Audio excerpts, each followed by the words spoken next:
The grand hall of the Velthran Palace stretched higher than any building on Earth. Do-hyun stood near the back trying to look invisible. He was just a medic, brought along with the human diplomatic team in case someone got sick. The Velthran didn't really want humans here, but the trade agreements required some meetings. The aliens were beautiful in a cold way, tall with silver skin that seemed to glow. Their eyes were completely black, showing no emotion. They moved like dancers, smooth and perfect. Everything about them screamed that they were better than humans. Do-hyun had been to 3 of these meetings now. They were always the same. The Velthran acted polite, but you could feel their contempt. Humans were new to space, clumsy and primitive. The Empire had been traveling the stars for thousands of years before humans even invented the wheel. The princess sat on a throne beside her mother, the queen. Princess Yelkira looked young, though Do-hyun knew she was probably centuries old. The Velthran lived for a very long time. She wore robes that shimmered like water, and a crown of some metal that seemed to float above her head. The human ambassador was giving a speech about cooperation. The Velthran barely listened. Some of them were looking at data screens built into their wrists. Others simply stared at nothing, their faces blank. Then the princess stood up. It seemed normal at first, like she was going to say something. But her movement was strange, jerky. She took one step forward and her leg buckled. Several Velthran guards moved toward her, but she waved them away. She tried to speak, but no words came out. Do-hyun saw it before anyone else did. He had been a medic for 10 years, worked in emergency rooms. He knew what a medical crisis looked like. The princess fell. The hall erupted in chaos. Guards rushed forward. The queen stood, her face showing the first real emotion Do-hyun had seen from any Velthran. It was fear. Doctors appeared from side doors, carrying equipment that looked like nothing Do-hyun had ever seen. He should have stayed back. It wasn't his place, but his feet moved on their own, carrying him toward the crowd around the fallen princess. A Velthran guard blocked his way. "Stay back, human." "I'm a doctor," Do-hyun said. "Let me see her. Our physicians are handling this." Do-hyun could see through the crowd. The princess was convulsing now. The Velthran doctors were scanning her with devices arguing in their language. He could see the panic in their movements even if their faces stayed blank. Hours passed. The humans were moved to a waiting room. No one told them anything. The ambassador paced back and forth. Other diplomats whispered to each other. Do-hyun sat quietly, hands folded, waiting. Finally, a Velthran official entered. "The princess has been poisoned. A rare toxin in her blood.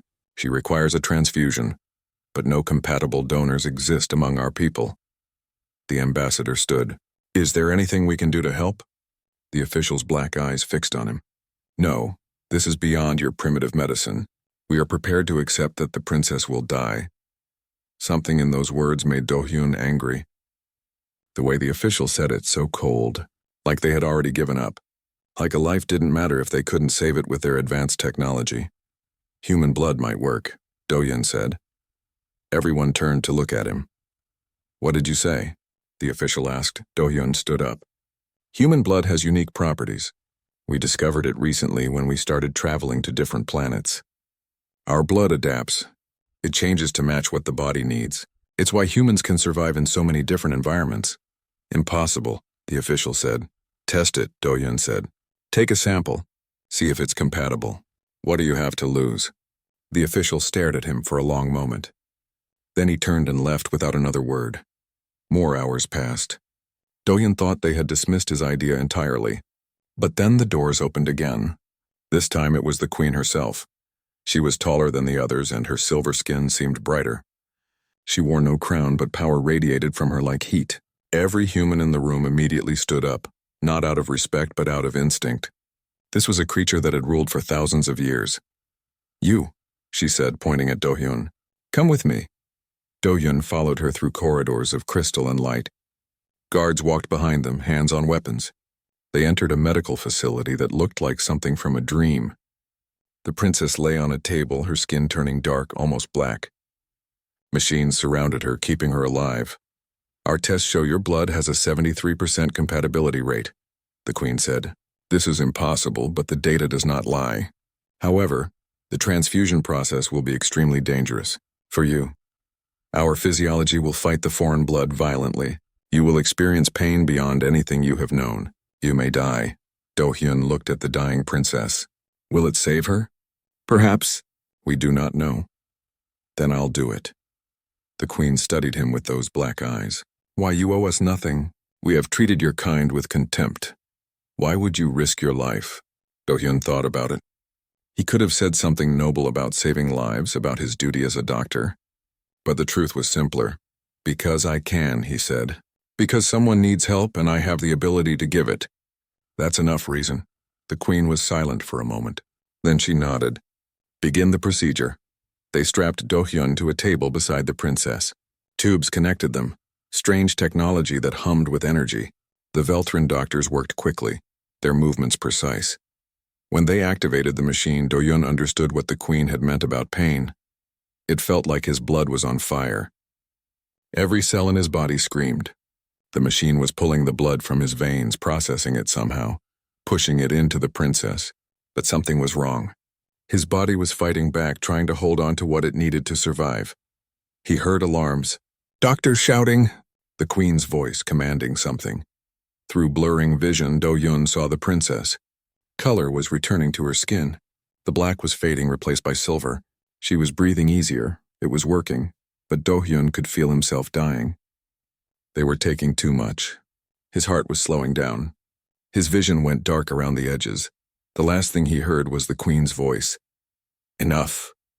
Stop the procedure. Save them both, then nothing. 3 years had passed since that day in the palace. Do-hyun had woken up in a Veltrin medical facility 2 weeks after the transfusion, weak but alive. They told him the princess had survived.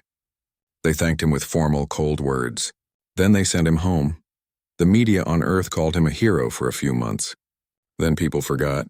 That was fine with Do-hyun. He had left the diplomatic service and returned to simple work. Now he ran a small clinic in Seoul, treating ordinary people with ordinary problems.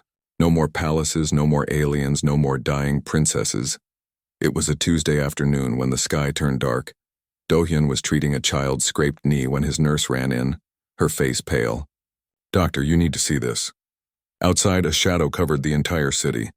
Do-hyun looked up and his heart stopped. A Veltrin warship hung in the sky, bigger than any human building. Its surface gleamed silver and lights pulsed along its hull. Ships that size never came to Earth. They stayed in orbit in space. This one was here for a reason. His phone rang.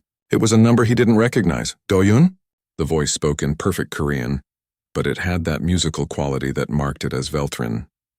You are required at the palace immediately. A ship is landing near your location now. Required for what?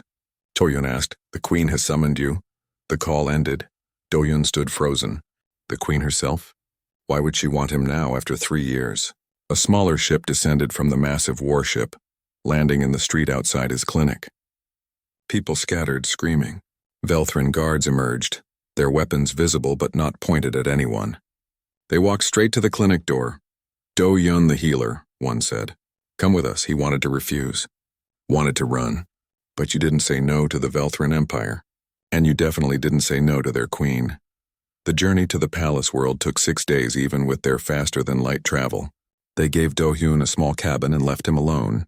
He tried to read, to sleep, but his mind kept spinning. What could the queen want after all this time? When they arrived, Do-hyun was brought directly to the throne room. It was just as massive as he remembered, but this time it was empty except for the queen herself. She sat on her throne looking exactly the same as 3 years ago. Eternal. Unchanging. But when she stood, Do-hyun saw something different. She moved slowly, carefully, like it hurt. Approach, she commanded. Do-hyun walked forward, stopping at a respectful distance. The queen descended from her throne. Up close he could see other changes. Her silver skin was duller. There were lines around her eyes that hadn't been there before. My daughter lives because of you, the queen said, but something unexpected happened. The transfusion changed her. Changed her how? She can heal injuries with a touch. She can survive in environments that would kill any Veltrin. Her aging has stopped completely. She is no longer purely Veltrin. She is something new. Do-hyun felt cold. The human blood did that? Yes, and now I require the same. The queen moved closer. Do-hyun could smell something strange like metal and flowers. I am dying, she said simply. I have ruled for 12,000 years, but now my body fails. Our physicians cannot stop it. But your blood saved my daughter and transformed her. I need that transformation. I need your blood. I'll give you a sample, Do-hyun said quickly. We can run tests, see if— No, the Queen interrupted. Not a sample. I require you permanently as my personal source of life. You will live here in the palace and provide me with blood whenever I need it.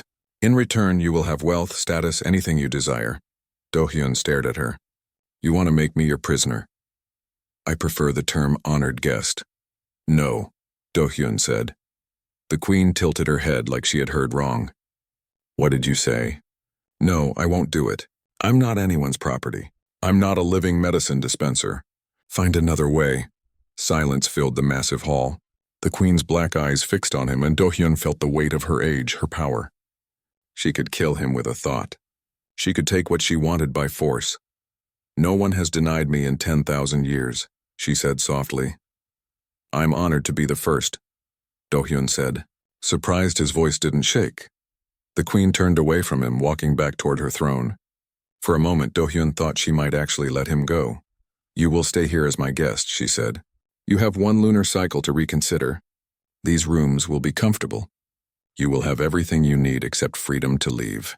Think carefully, Do-hyun. The alternative to your cooperation is taking what I need by force.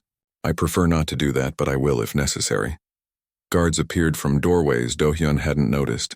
They surrounded him, not touching but making it clear he had no choice. Why don't you just take it by force now? Do-hyun asked. Why give me time to think?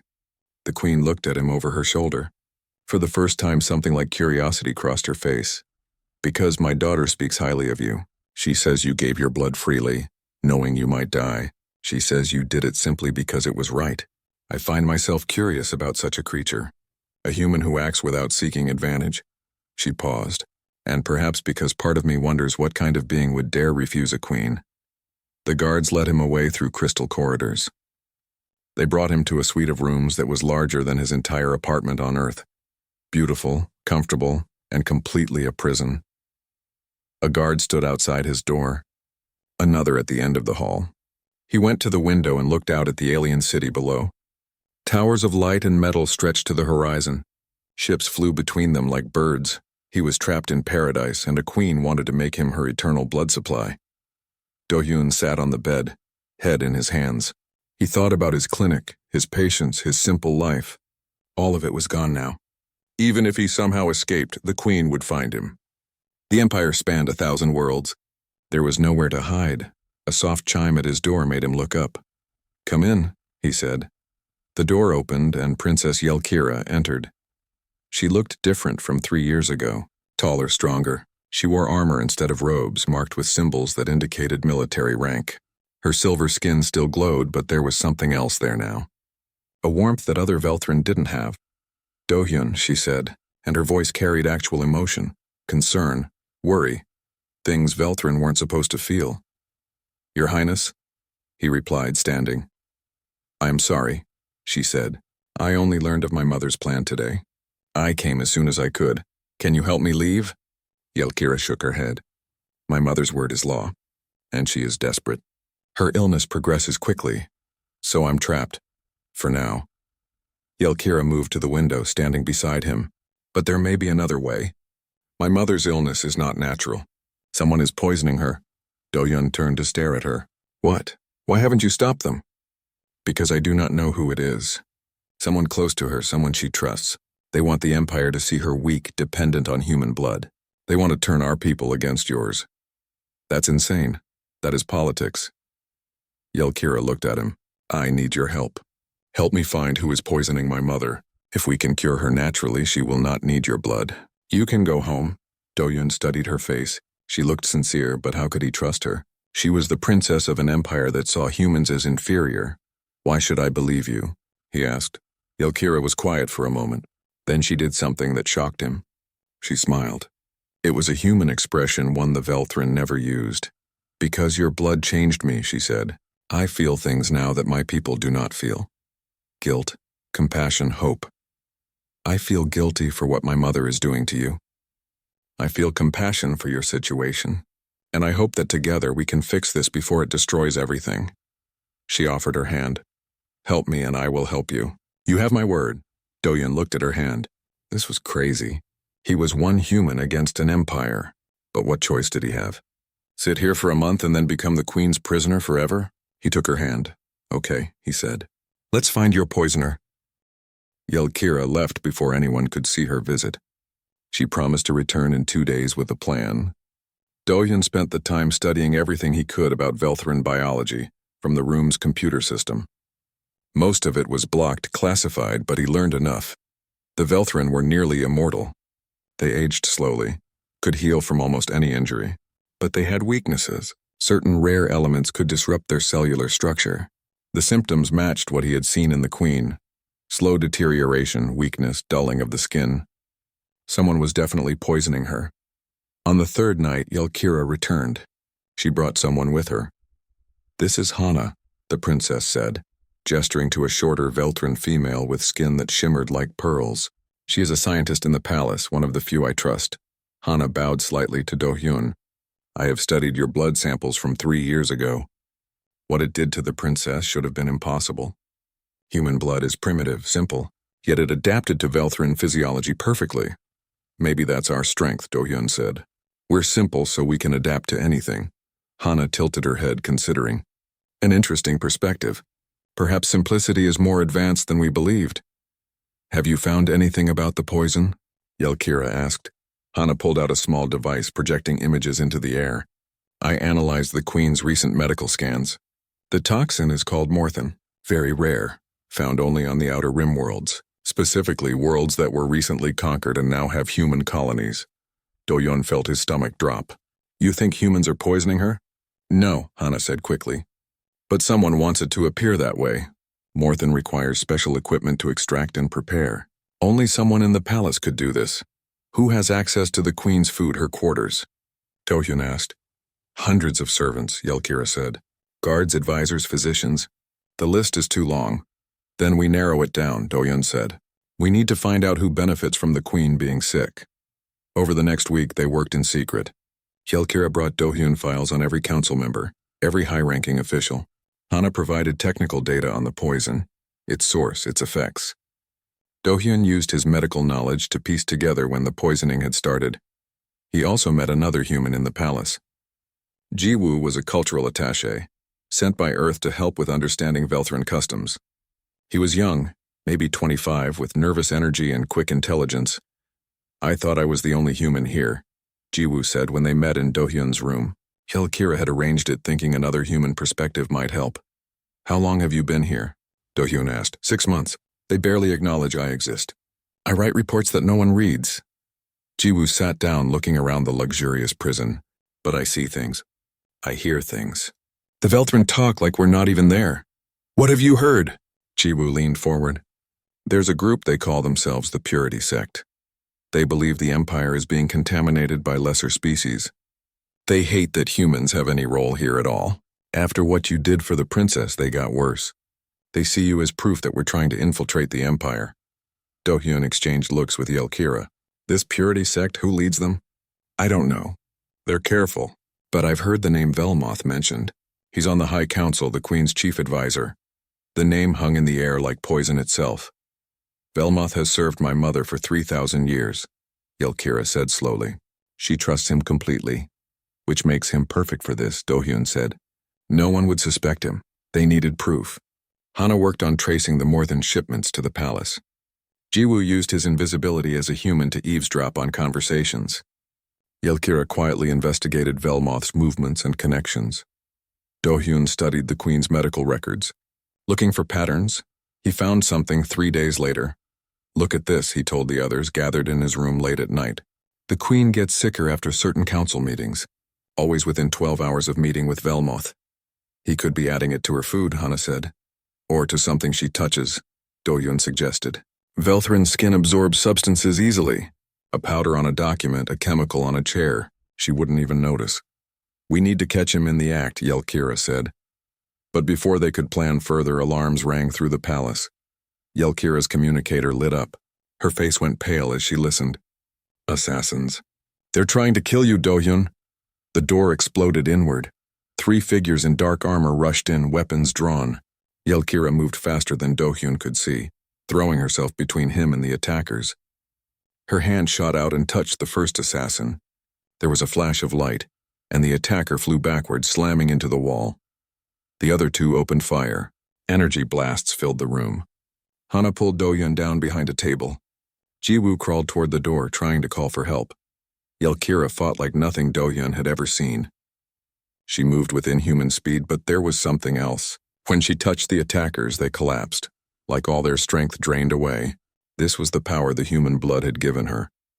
But she was 1 against 3, and they were trained killers. One of them got past her, heading straight for Do-hyun.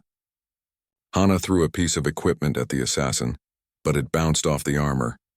The assassin raised a weapon, aiming at Do-hyun's head. Yelkira screamed. Her hand touched the assassin's back, and this time the flash of light was blinding. The assassin didn't just fall. The armor cracked, and the body inside seemed to age rapidly, turning to dust in seconds. The last assassin ran. Guards arrived moments later, but the damage was done. 2 dead assassins, 1 escaped, and the entire palace knew someone had tried to kill Do-hyun. Yelkira knelt beside Do-hyun, checking him for injuries. Her hands shook slightly. "I am sorry. I should have protected you better." "You saved my life," Do-hyun said. "I killed them." She looked at her hands like she didn't recognize them. "I have killed before in battle, but never like that. The power your blood gave me, it frightens me sometimes." Do-hyun understood then what this meant for her. She was changing, becoming something her own people feared. The Velthran prized control perfection. Yelkira was becoming unpredictable, emotional, powerful in ways they couldn't understand. She was becoming more human. "Who sent them?" Hana asked, examining the bodies. "Someone who wants me dead before I can help the queen," Do-hyun said. "Someone who needs her to stay sick and desperate." "Velmoth," Yelkira said. They had their suspect. But now he knew they were investigating. The game had changed. The queen summoned Do-hyun the next morning. She looked weaker than before, her skin almost gray. She sat on her throne but leaned heavily on one arm. "Someone tried to kill you," she said. "In my own palace. This is unacceptable." "Your Majesty, I need to tell you something," Do-hyun started, but she raised a hand. "I know about the investigation. Did you think I would not notice my daughter sneaking through the palace at night? Or that I do not monitor all communications in this place?" Do-hyun's heart sank. She knew everything. "You have been searching for my poisoner," the queen continued. "And you suspect Velmoth." "You are correct." The admission shocked him into silence. "I have known for months," the queen said. "I allowed it to continue as a test." "A test?" Do-hyun couldn't believe what he was hearing. "You've been poisoning yourself?" "No, but I have allowed Velmoth to believe his plan is working. I needed to know how deep the conspiracy ran, how many are loyal to the old ways, and how many are ready for change." She stood slowly, painfully. "My daughter is different now because of you.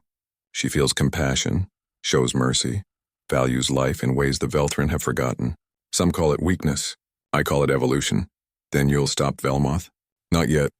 He still has supporters, hidden allies. If I move against him now, they will scatter, plot in secret." The queen looked at Do-hyun with those ancient eyes. "But you have given me another option. You have shown my daughter what humanity truly means. Not weakness, but strength through compassion. Now I will offer you a true choice." "What choice?" "Become my consul. A permanent bridge between humanity and the Velthran Empire. Help me transform this empire into something better. In return, I will cure myself of the poison and require nothing from you but your counsel." Do-hyun stared. "Why would you do that?" "Because you refused me when you had no power. You investigated to save me even though I imprisoned you. You are exactly what this empire needs." She smiled, a rare expression on a Velthran face. "Besides, my daughter has grown fond of you, and I have learned that when she cares about something, it is worth paying attention to." Before Do-hyun could answer, alarms rang again. This time they didn't stop. A guard ran in. "Your Majesty, Lord Velmoth has activated military forces. He is declaring a coup. He says the Queen has been compromised by human influence and must be removed." The Queen's smile faded. "So he makes his move at last." The battle for the Empire had begun. The palace shook as explosions rocked the outer walls. Velmoth had planned this carefully. His forces had surrounded the palace complex before declaring the coup. Now they were attacking, trying to force their way to the throne room. "Get the queen to the secure chambers," Yelkira commanded the guards. She turned to Do-hyun. "You need to hide. If Velmoth captures you, he will use you as proof that humans are corrupting the Empire." "I'm not hiding while people die," Do-hyun said. "You are not a soldier." "No, but I'm a doctor. People are going to get hurt. I can help." Yelkira looked like she wanted to argue, but another explosion cut her off. Part of the ceiling collapsed, raining crystal shards down on them. She grabbed Do-hyun and pulled him behind a pillar. "Stay with me then," she said, "but do exactly as I say." They ran through the palace corridors. Guards loyal to the queen were fighting Velmoth's forces at every intersection. Energy weapons lit up the hallways. Bodies fell, both sides taking casualties. Do-hyun stopped at the first wounded guard he saw. The Velthran was bleeding from a chest wound, his silver skin turning dark around the injury. Do-hyun had limited medical supplies, just what he had grabbed from his room, but he worked quickly. "You cannot save him," Yelkira said. "We must keep moving." "I can try," Do-hyun said, applying pressure to the wound. The guard looked up at him with black eyes filled with pain. "Why does the human help me?" "Because you're hurt," Do-hyun said simply. He managed to stabilize the guard enough for others to carry him to safety. They moved on, Yelkira leading the way toward the throne room. The queen refused to abandon the palace. She would make her stand there. They found Hana and Jiwoo in a side chamber working frantically at a computer terminal. "What are you doing?" Yelkira asked. "Trying to access the communication system," Hana said. "If we can broadcast the truth about Velmoth to the Empire, we might turn his supporters against him. Can you do it?" "Not from here. The main broadcast station is 3 levels up, heavily guarded by Velmoth's forces." Yelkira nodded. "Then we go there." "That's suicide," Jiwoo said. "There's at least 50 soldiers between us and that station." "Then we find another way to turn this around," Do-hyun said. He was thinking like a doctor, like someone used to solving problems with limited resources. "Velmoth's whole plan is based on making the queen look weak. What if we flip it? What if we show that she's strong enough to face this threat?" "She is dying," Yelkira said quietly. "The poison has weakened her severely, but she doesn't have to fight. She just has to appear strong." Do-hyun turned to Hana. "Can you synthesize something to temporarily counter the poison? Just enough to give her strength for a few hours?"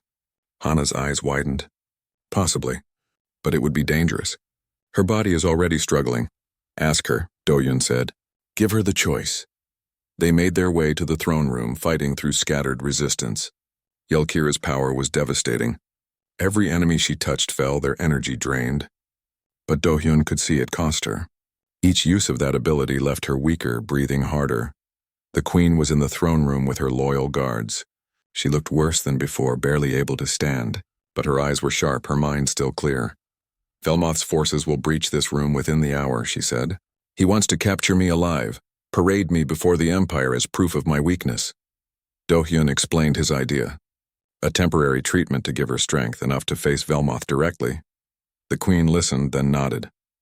"Do it." Hana worked quickly, synthesizing a compound from palace medical supplies. It was crude, risky, but it was all they had. She injected it directly into the queen's bloodstream. For a moment, nothing happened. Then the queen gasped. Color returned to her skin.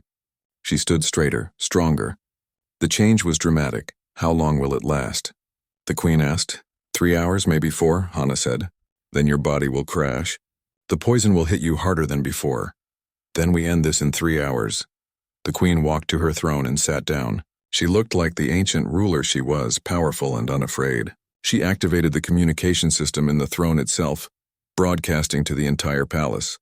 "Velmoth," she said, her voice carrying through every corridor. "I know you can hear me. I sit on my throne, waiting. If you want to claim I am unfit to rule, come and prove it. Face me yourself, not hiding behind your soldiers." There was a long pause. Then Velmoth's voice echoed back. "You are weak, corrupted by human influence. I will free the Empire from your failed leadership. Then come, or are you afraid?" It was a challenge no Velthran could ignore. Their culture valued direct confrontation, personal strength. Velmoth had to respond or lose credibility with his own forces. The doors to the throne room opened. Velmoth entered, flanked by 24 elite soldiers. He was tall, even for a Velthran, with skin that seemed to glow brighter than others. He wore robes of office marked with symbols of his rank as chief advisor. "You should have died quietly," he said to the queen. "This empire needs purity, not contamination by lesser species." "Lesser species?" the queen replied. "A human saved my daughter when all our advanced science failed. A human discovered you were poisoning me when my own advisors did not. Tell me, Velmoth, who is truly lesser?" "Humans are weak, emotional, flawed." "Yes," the queen said. "And that is their strength. They feel compassion, so they help those in need. They acknowledge their limits, so they adapt and overcome. They accept change, so they grow stronger. We Velthrin have become stagnant, convinced of our superiority. The humans are showing us a better path." Velmoth's face twisted with anger. "You admit it, then. You have been corrupted. I admit I have learned. That is not corruption. That is wisdom." Velmoth raised his hand, and his soldiers aimed their weapons at the queen. "Then you are unfit to rule." Yelkira stepped forward, placing herself between the weapons and her mother. "You will have to go through me." "Gladly," Velmoth said. "You are the worst of all, princess. You are more human than Velthrin now." "An abomination!" Yelkira's hands glowed with power. "Then let me show you what an abomination can do." The throne room erupted into chaos. Yelkira fought like a storm. She moved through Velmoth's soldiers, each touch draining their strength, each strike precise and devastating. But there were too many, and even her hybrid power had limits. Dohyun grabbed Jiwoo and pulled him behind the throne. "We need to help her." "How?" "We're not fighters." Dohyun looked around desperately. The throne room had crystal pillars, ancient weapons mounted on walls, and technology he didn't understand. Then he saw it. "The communication system! Hana!" he shouted over the sounds of battle. "Can you patch me into the Empire-wide broadcast?" "What? Why?" "Just do it." Hana worked at the controls. "Done!" "You're transmitting to every Velthrin world." Dohyun took a deep breath. He was about to speak to billions of people across 1,000 worlds. He had no speech prepared, no diplomatic training. He just had the truth. "My name is Dohyun," he said. "I am human. 3 years ago, I gave my blood to save Princess Yelkira. I did it because she needed help and I could provide it. That is what humans do. We help, we care. We try to do what is right even when it is hard." In the throne room, fighting slowed. Velmoth's soldiers were listening. "Lord Velmoth says humans are corrupting your empire." "He is wrong. We are not trying to control you or change you. We are trying to cooperate with you, to learn from you while you learn from us. That is not corruption. That is friendship." Dohyun stepped out from behind the throne, walking toward the battle. Yelkira saw him and her face filled with fear, but he kept talking. "Velmoth poisoned your queen because he is afraid. Afraid that humans will show you a different way. Afraid that you might choose compassion over coldness, cooperation over conquest. He is afraid that you might become better than you are." He stood in the middle of the room now, unarmed, facing Velmoth directly. "I am one human. I have no weapons, no power, no army. But I am not afraid of you, Velmoth, because I know something you do not. Strength is not just about power. It is about standing up for what is right, even when you are afraid. It is about helping others, even when there is nothing to gain. It is about choosing to be better." The room was completely silent now. "So here is my challenge to you, to all the Velthrin Empire. Choose.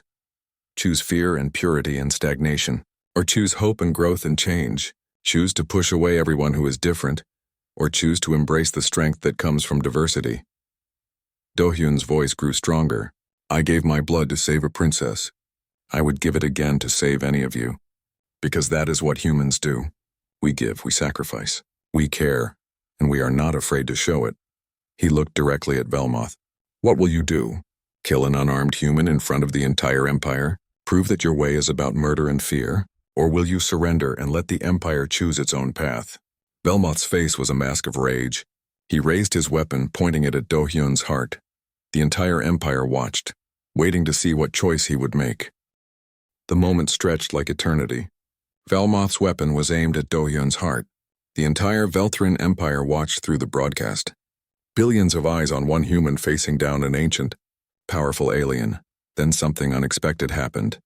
One of Velmoth's soldiers lowered his weapon. "No," the soldier said quietly. Velmoth turned to him, fury in his black eyes. "What did you say?"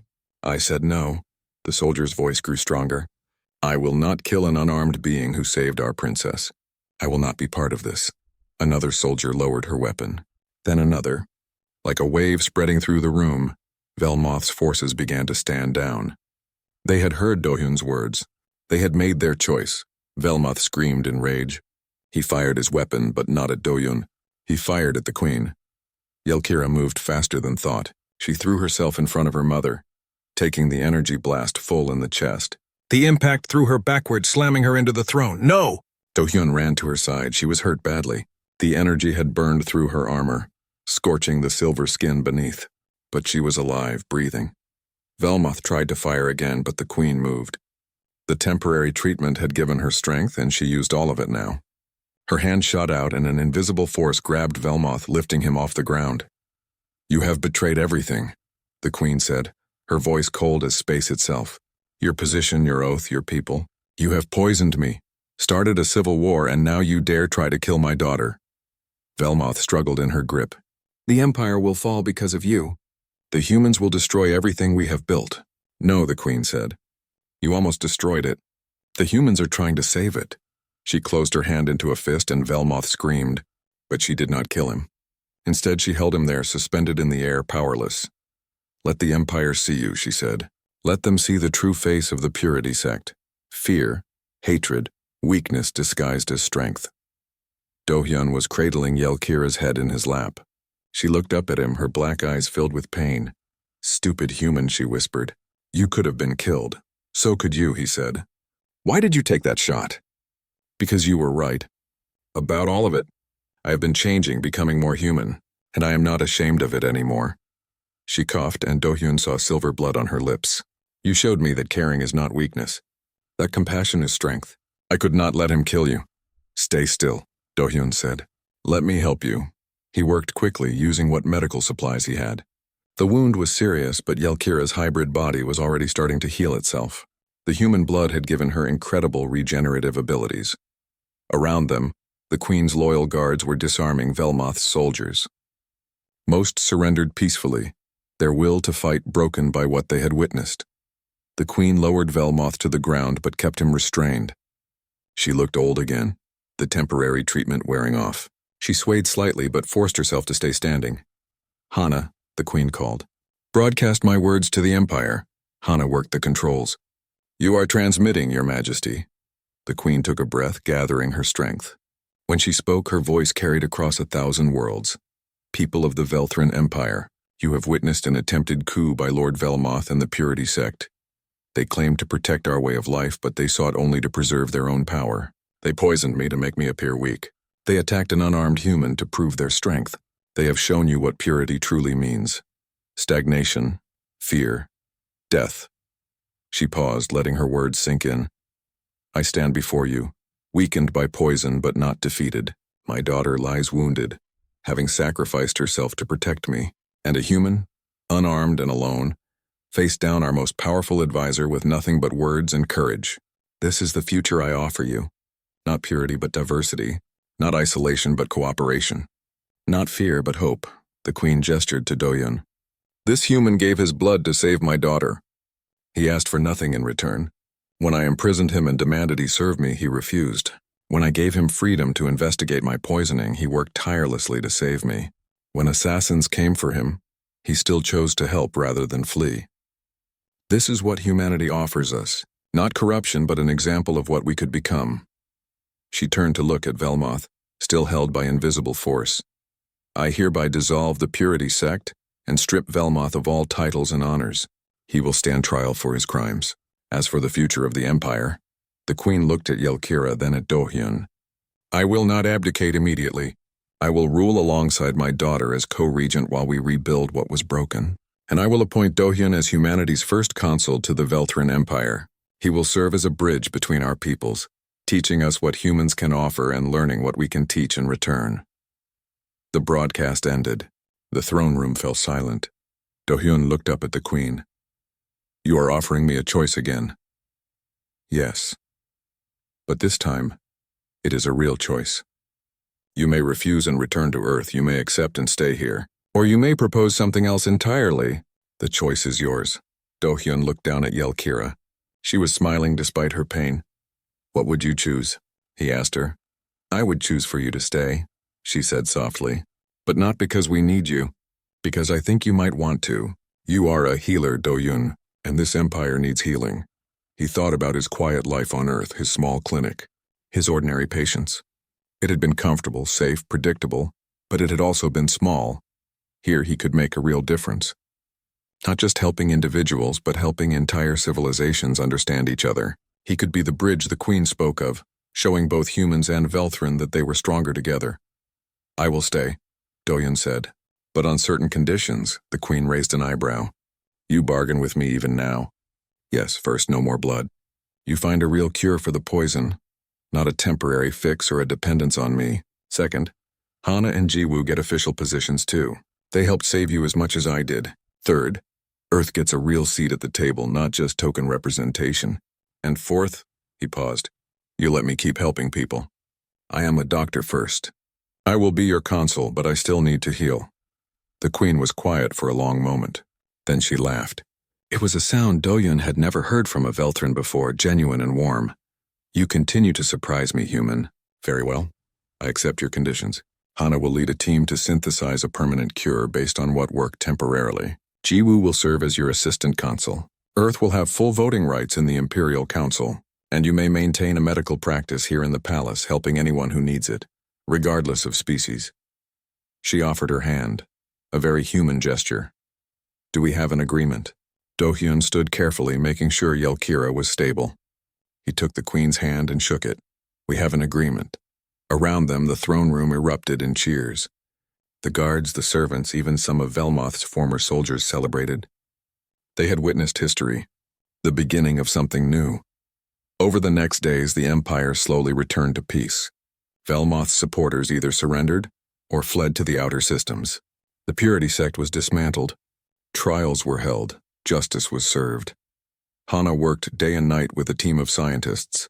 They studied the temporary treatment, refined it, perfected it. Within a week, they had a permanent cure. The Queen took it, and slowly her strength returned. The poison was purged from her system entirely. True to her word, she ruled alongside Yelkira as co-regent. The two of them made a formidable team. The Queen's ancient wisdom combined with Yelkira's new perspective, her hybrid strength and compassion. Do-Hyun set up his medical practice in a wing of the palace. He treated everyone who came to him. Velthrin nobles with rare diseases, human diplomats with simple injuries, servants, guards, visitors from across the empire. He showed them all the same care, the same compassion, and slowly the empire began to change. Other species noticed what happened with humanity. They saw how humans were treated as equals, how their qualities were valued rather than dismissed. They began to seek similar partnerships with the empire. The Velthrin, so long isolated in their superiority, started to learn. They discovered that emotions were not weakness, that asking for help was not shameful. That change was not to be feared. Yelkira healed completely from her wound.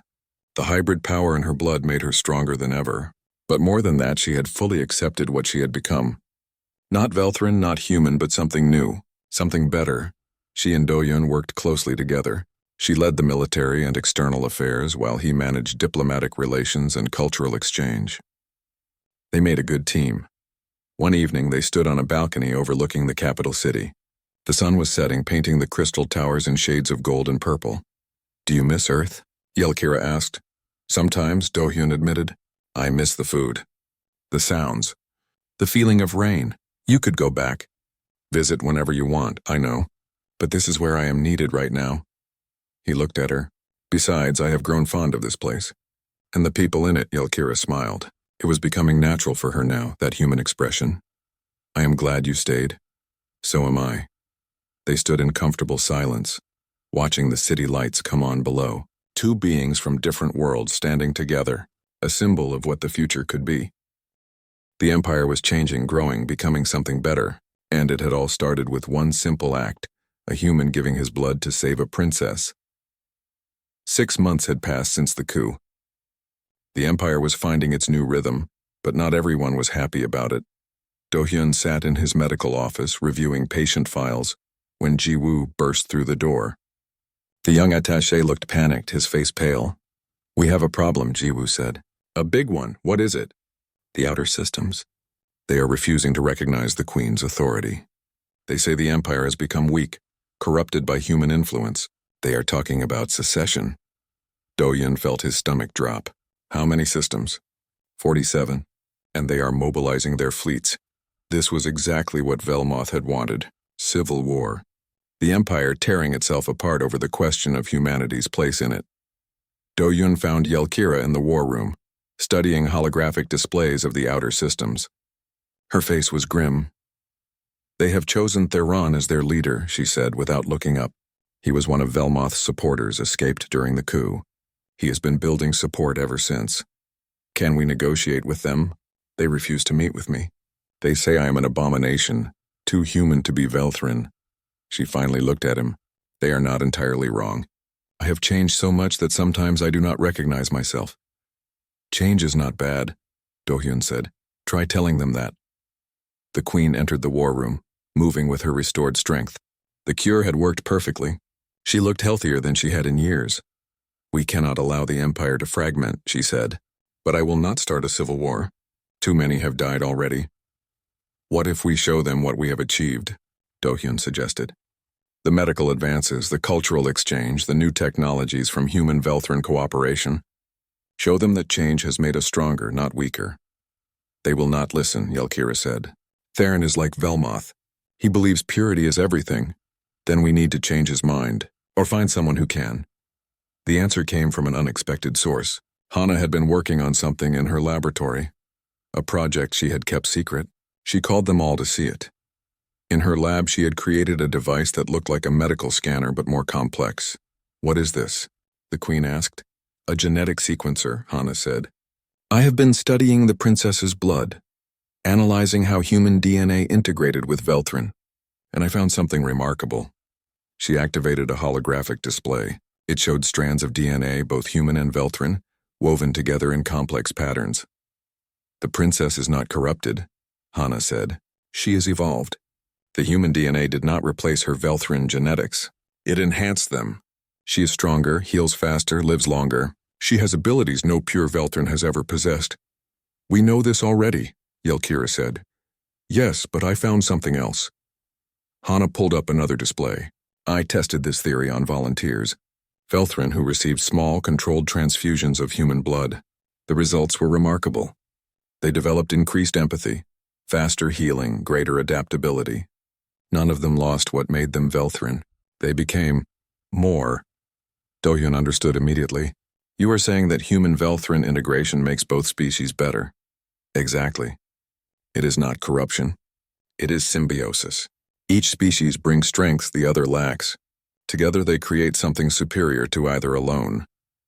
The Queen was quiet, thinking, if we could prove this to the outer systems, show them scientific evidence that integration makes us stronger, they might change their minds, Do-Hyun finished.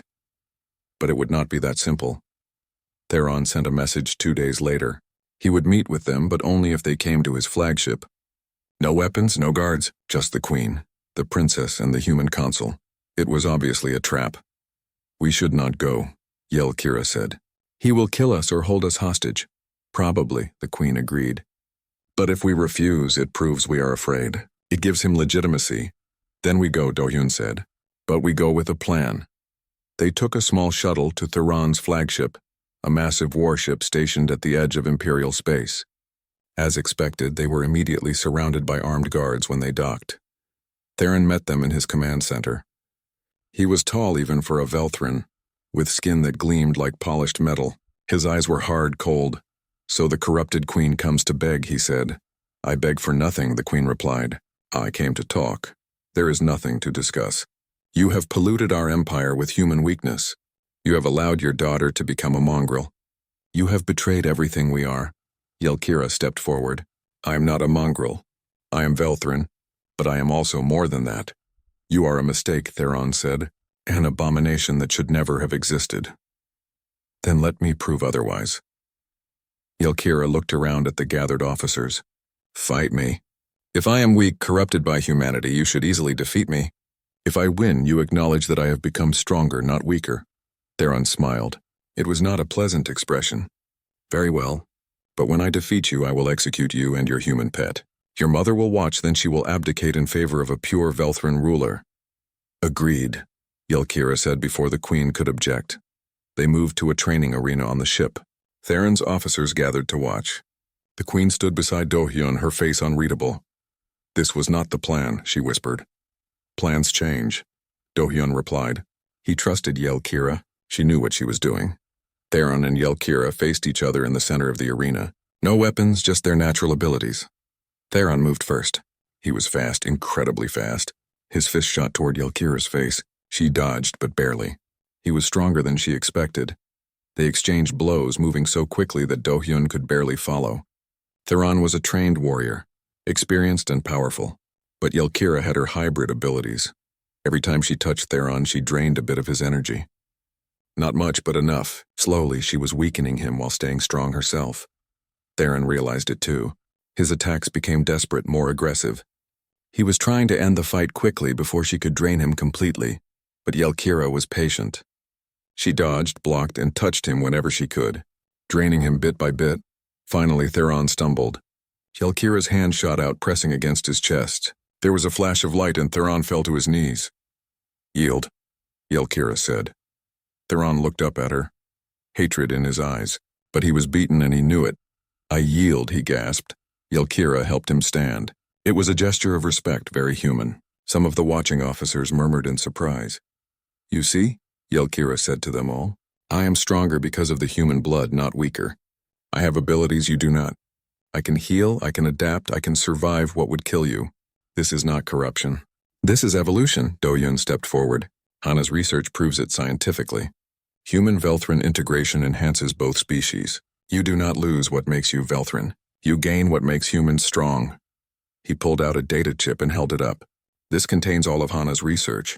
Read it, study it, see the truth for yourselves. One of Theron's officers took the chip, plugging it into a console. Data began to display on screens around the arena.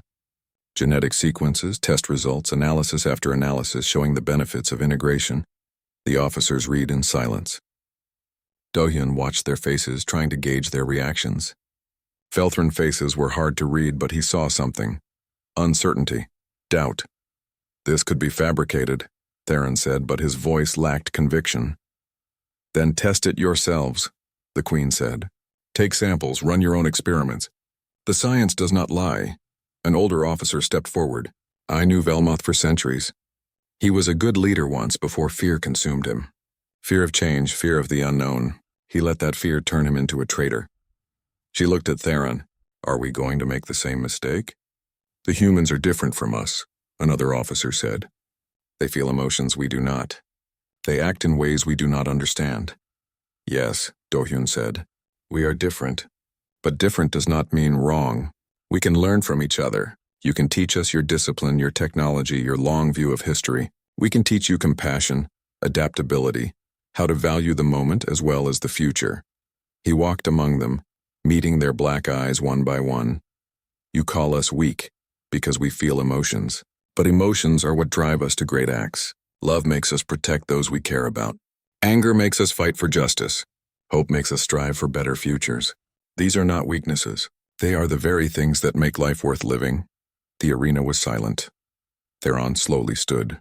Yelkira had drained much of his strength, but he forced himself to stand straight. "What you say," he began, then paused. "What you say makes a strange kind of sense. But I cannot simply abandon everything I believed." "I am not asking you to," the Queen said. "I am asking you to add to what you believe. Keep being Velthrin. Keep valuing discipline and logic and long-term thinking. But also embrace compassion. Also value cooperation. Also accept that change can lead to growth." Theron looked at his officers. Many of them were nodding slightly. "If we return to the Empire," Theron said slowly, "what happens to us? Trials for treason? Execution?" "No," the Queen said. "Pardons. Full pardons for everyone who surrenders peacefully. You were misguided, but you thought you were protecting the Empire. That counts for something. And what of the future? How do we know you will not force integration on us?" "You have my word that integration will always be voluntary." Tonne year after Do-hyun gave his blood to save Princess Yelkira, the Velthrin Empire held its first integration festival. Thousands gathered in the capital city to celebrate the new partnership between humans and Velthrin.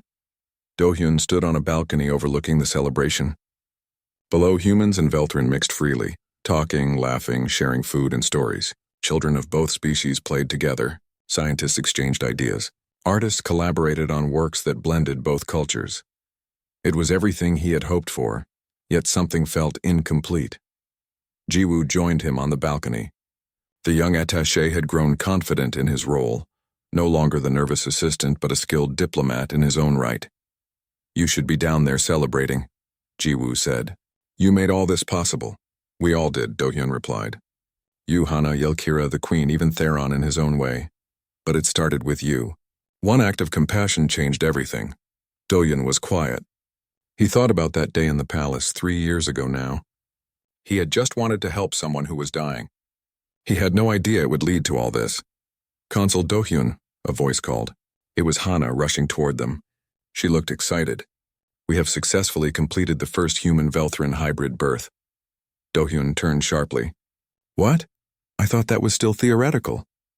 "It was until this morning. A human woman and Velthrin male, they fell in love during the cultural exchange program. The pregnancy was unplanned but successful. The child is healthy, showing characteristics of both species. This changed everything. If humans and Velthrin could have children together, they were not just allies. They could become one people." "Does the queen know?" Do-hyun asked. "She's with the family now. She wants you there too." They found the queen in a hospital wing, standing beside a bed where a human woman held a tiny baby. The Velthrin father stood nearby, his face showing wonder and fear in equal measure. The baby was beautiful. It had silver skin like the Velthrin, but softer, with a slight warmth to it. Its eyes were dark, but not the solid black of the Velthrin. They seemed to shift between human and alien as if deciding what to be. "Remarkable," the queen whispered.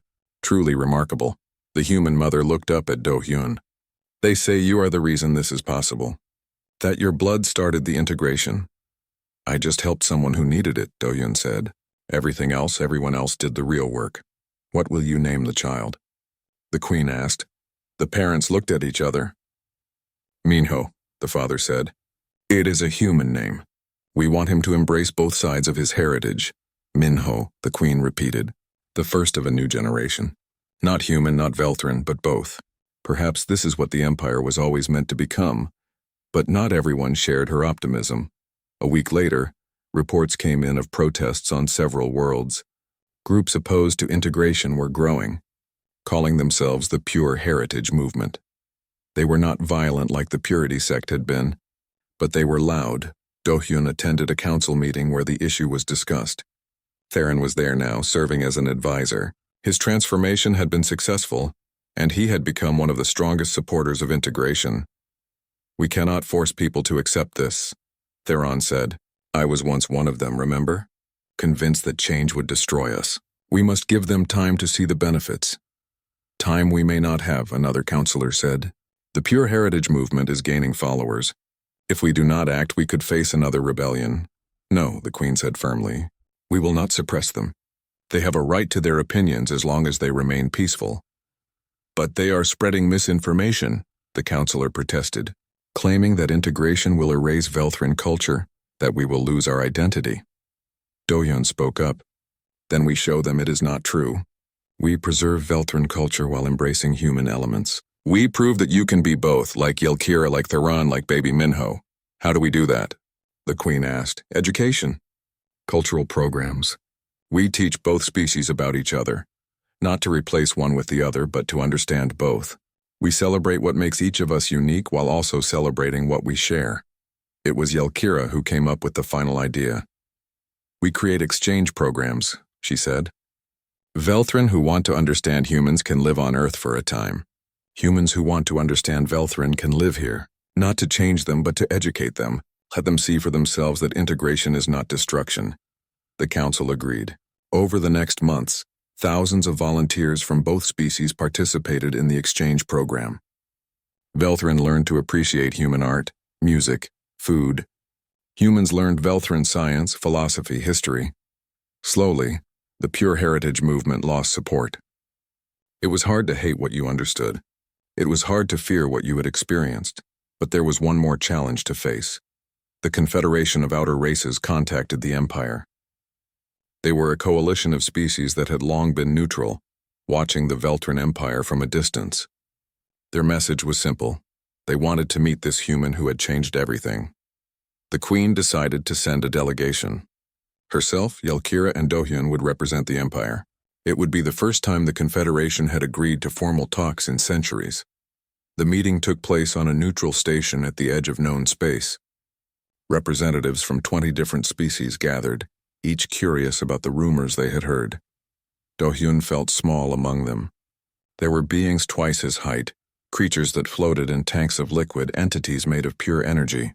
And here he was, just a human doctor. The Confederation's leader was a being called Elder Kess, something like a tree with crystalline bark and leaves that chimed like bells when she moved. "We have heard strange tales," Kess said, her voice like wind through branches, "that the mighty Velthran Empire has been transformed by a primitive species, that your queen bows to human influence, that your people are being corrupted." "Not corrupted," the Queen said calmly. "Improved." "Explain," Yelkira stepped forward. "I will show you instead." She demonstrated her abilities.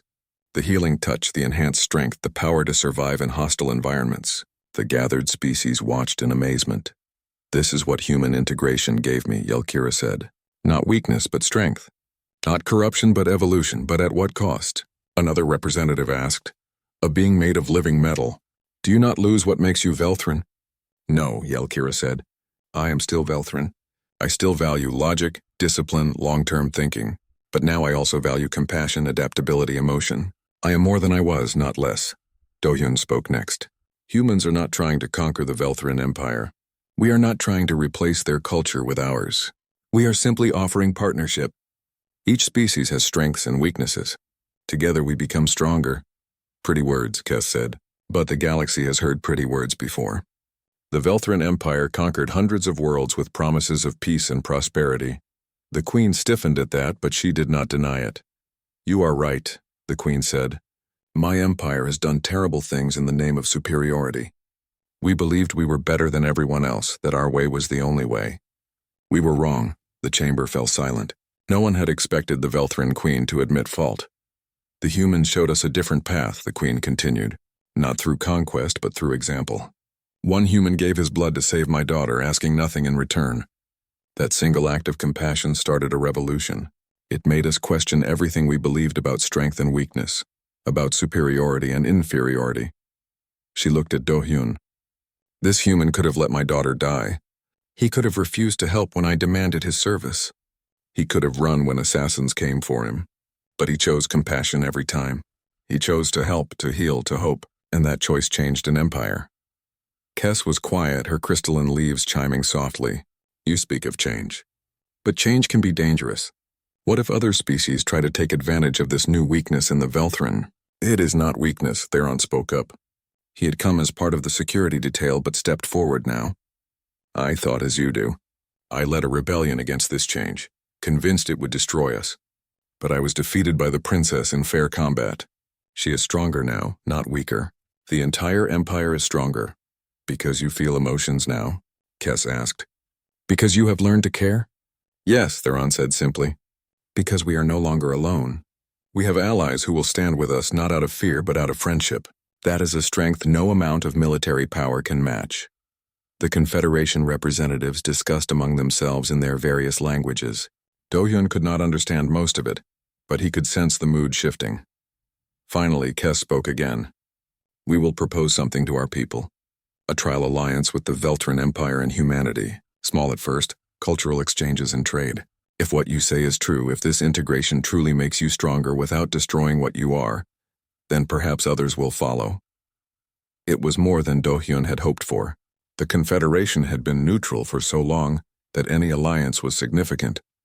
"We accept," the Queen said. The meeting ended with formal agreements being drafted. As they prepared to leave, Elder Kess approached Dohyun privately. "You are an unusual being," she said. "Small, weak by physical standards, short-lived compared to most species here. Yet you have a